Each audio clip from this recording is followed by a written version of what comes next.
Setelah menduduki kota Probolinggo, pasukan Brigade Marinir Belanda bergerak cepat menuju Lumajang. Perjalanan mereka dihambat oleh sejumlah pejuang Probolinggo hingga ke perbatasan Lumajang.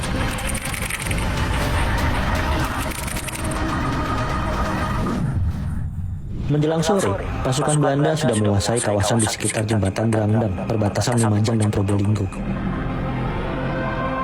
Beranjak malam, Camat Ranuyoso Coksuyono melintasi jembatan Drangdang untuk mengamati situasi. Naas, Cokrosiono yang mengenakan seragam Front Pertahanan Kabupaten Lumajang ditangkap Belanda. Ia disiksa untuk mengeluarkan informasi dan kemudian dibunuh. Jenazahnya diketemukan di sungai yang tidak berair dengan hanya memakai celana dalam. Perjalanan koloni tempur Belanda terhambat karena Cokrosiono telah memerintahkan barisan pecok, tukang kayu, untuk menebang pohon-pohon besar yang ada di sekitar jalan Probolinggo ke arah Lumajang. Pasukan Belanda kemudian diserang oleh 2.000 kompi Suwandak, namun serangan itu tidak begitu kendaraan panser mampu menerobos, dan pasukan kompi Suwandak memilih mundur untuk melakukan konsolidasi. Menjelang pagi, pasukan Belanda tiba di Kelakah.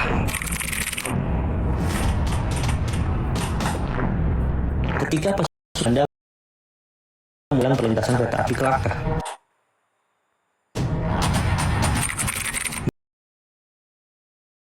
mereka dengan kekuatan 1,5 ribu. Dengan jumlah personil seadanya serta kekurangan perlengkapan tempur, pasukan TNI tetap sebelum akhirnya dipukul mundur. Armada militer Belanda berhasil masuk ke Lumajang. Mereka mengadakan konsolidasi di alun-alun Lumajang. Dilakukan penembakan bagi siapa saja yang dianggap mencurigakan. Markas-markas TNI, Hizbullah, dan Laskar Rakyat lainnya terus diserbu oleh pasukan Belanda. Dari sini pasukan kemudian dipecah 3. Bagian diarahkan untuk mengamankan pabrik gula Jatiroto. Sisanya bertahan di kota Lumajang. Pasukan ke Jatiroto kembali menghadapi serangan hebat dari pejuang Lumajang. Sejumlah kendaraan Belanda rusak binasa di sekitar jembatan dekat pabrik gula Jatiroto. Akibatnya, Belanda terpaksa mengirim penjinak ranjau untuk membersihkan jalanan. Meskipun akhirnya mereka bisa menguasai. Ini adalah momen pasukan Belanda peluru pesawat agar tidak direbut para pejuang dan dimanfaatkan sebagai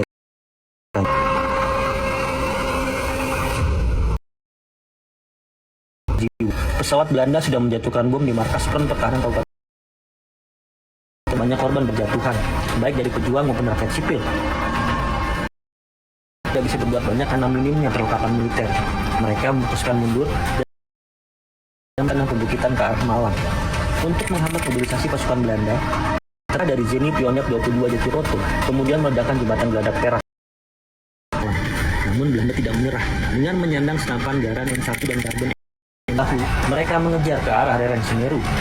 Setelah menguasai Lumajang, pengasuh di kapal, mereka merayakan kemenangan dengan memakan pisang, tanpa potret Soekarno, bendera merah putih, dan pelat propaganda bertuliskan slogan merdeka. Setelah Lumajang jatuh, Kompi Sukerti dan kekuatan para pejuang Lumajang. Dalam beberapa hari, sudah terhimpun pasukan gerilya berjumlah sekitar 150 orang.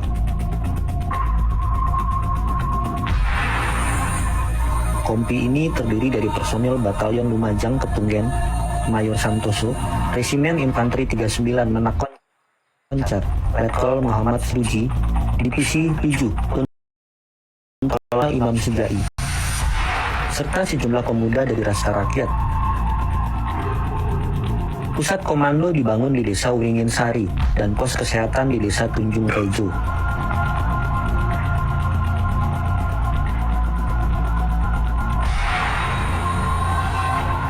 Pada 29 Juli 1947, Kompi Sukertiyo dengan bantuan pasukan lain menyerang tangsi Belanda di Jatiroto dan merampas senjata mereka.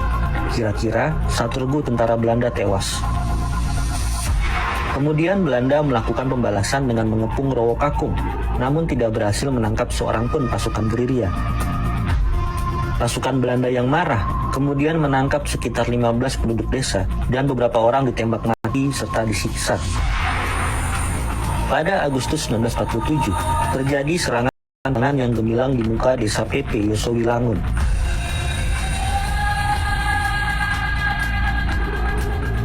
Pasukan Belanda dipercundangi di sini.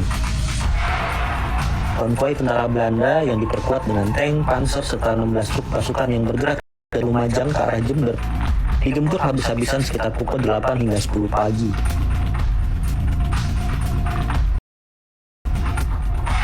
Dilaporkan, lebih 50 tentara Belanda tewas dan dievakuasi pada pukul 1 siang setelah mendapat bantuan dari Lumajang.